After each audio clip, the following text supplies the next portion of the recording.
Shalom saudaraku, bersyukur kepada Tuhan karena kita masih diberikan kesempatan untuk berjumpa kembali bersama dengan saya Pendeta Jakob Setio.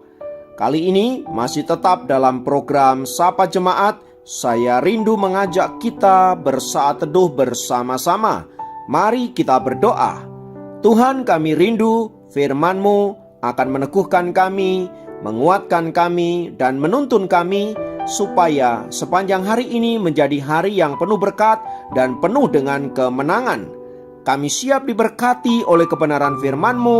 Terima kasih Bapa, dalam nama Yesus kami berdoa, haleluya, amin.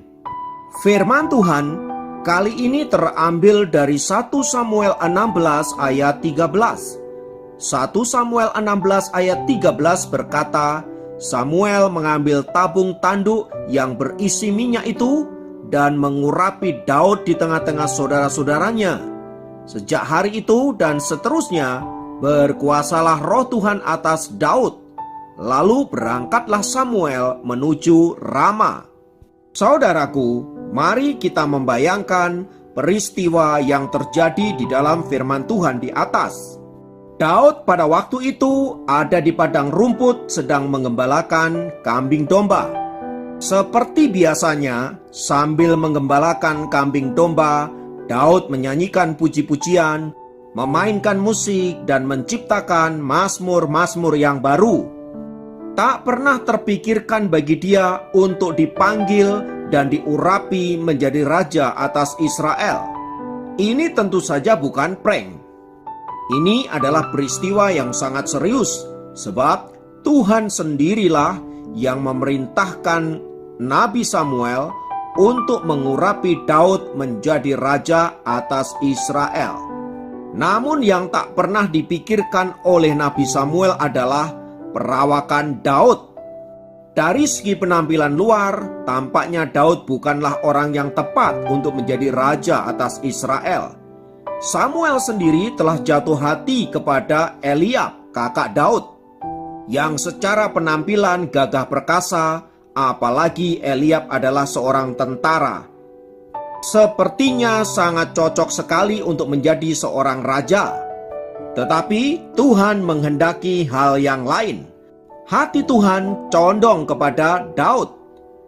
Itulah sebabnya mau tidak mau Samuel harus mengurapi Daud menjadi raja atas Israel.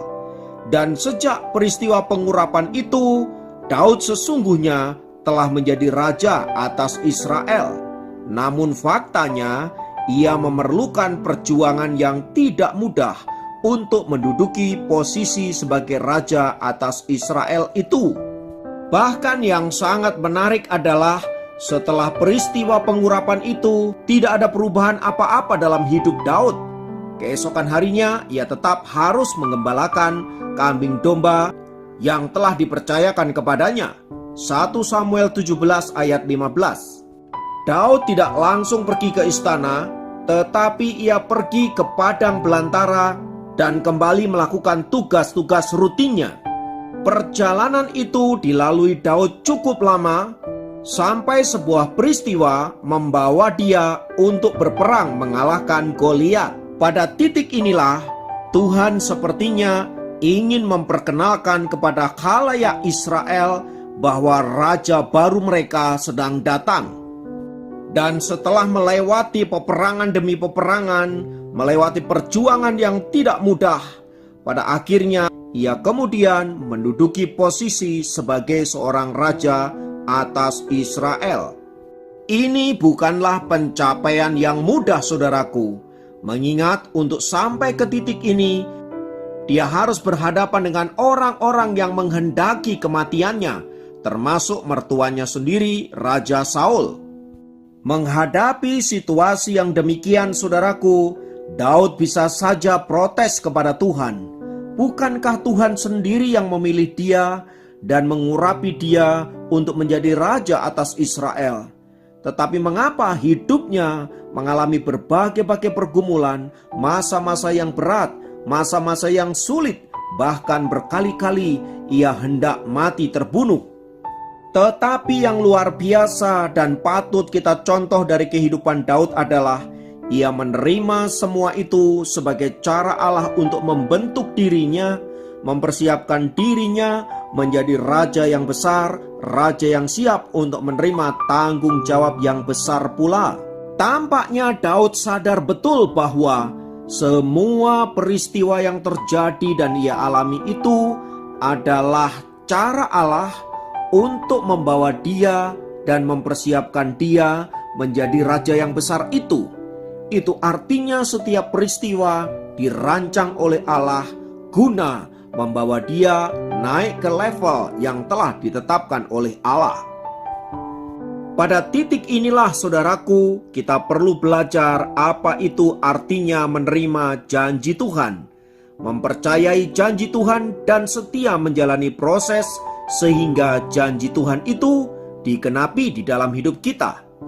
Sebagaimana akhirnya janji itu dikenapi dalam diri Daud, hal yang sama saya kira juga berlaku untuk diri kita. Sebab Tuhan sangat setia dengan janjinya.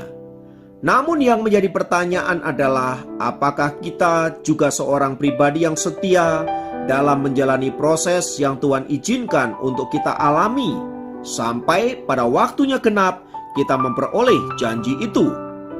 Sayangnya, tidak semua anak-anak Tuhan siap untuk diproses oleh Allah. Kebanyakan dari mereka cenderung pengen instan, cenderung pengen sukses tanpa pengorbanan, cenderung pengen berhasil dan tanpa mau membayar harga. Dan karena Tuhan tidak punya kamus yang demikian, maka kebanyakan orang-orang percaya yang punya prinsip seperti itu akhirnya tumbang di tengah jalan. Oleh sebab itu saudaraku, ketika Tuhan izinkan kita untuk melewati masa-masa yang sulit, pergumulan dan lain sebagainya, mari kita melihat itu sebagai cara Allah untuk mempersiapkan diri kita masuk ke level yang lebih tinggi dari sebelumnya. Mari berpikir positif dan senantiasa memiliki iman yang teguh sampai seluruh rencana Allah dikenapi di dalam diri kita sekalian. Mari kita berdoa, kita menyerahkan pergumulan kita ke dalam tangan kasih Tuhan. Dan apabila di antara kita saat ini sedang ada dalam pergumulan, mari taruh tangan kanan kita di dada dan mohon belas kasihan Tuhan. Saya rindu berdoa untuk Anda semua. Tuhan, kiranya kuasa-Mu melawat setiap kami. Kalau saat ini kami ada dalam situasi yang sulit, pergumulan dan lain sebagainya, ajar kami untuk melihat itu sebagai cara Allah untuk membawa kami masuk ke level yang lebih tinggi. Ini merupakan proses yang harus kami jalani Tuhan. Oleh sebab itu Roh Kudus, kiranya Engkau menguatkan setiap kami. Siapapun kami yang mendengarkan program ini, Tuhan kiranya melawat mereka, Tuhan memulihkan mereka dan menyatakan kuasa-Nya sehingga mereka semua dapat keluar sebagai pemenang-pemenang di dalam Tuhan. Terpujilah nama-Mu kekal selamanya. Dalam nama Yesus kami berdoa. Haleluya. Amin. Demikian program Sapa Jemaat kali ini. Sampai jumpa dalam program Sapa Jemaat yang lain. Tuhan Yesus memberkati.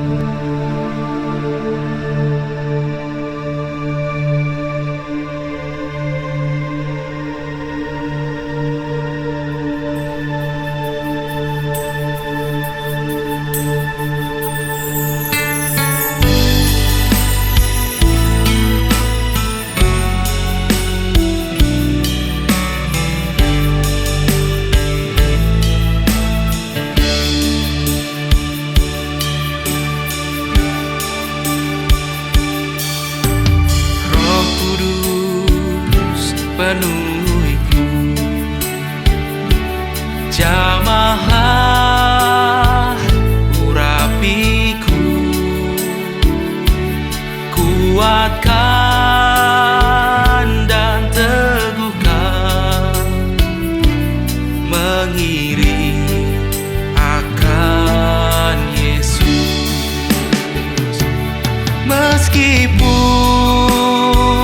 ada badai, meskipun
perjalanan penuh liku dan terjal, namun janji-Mu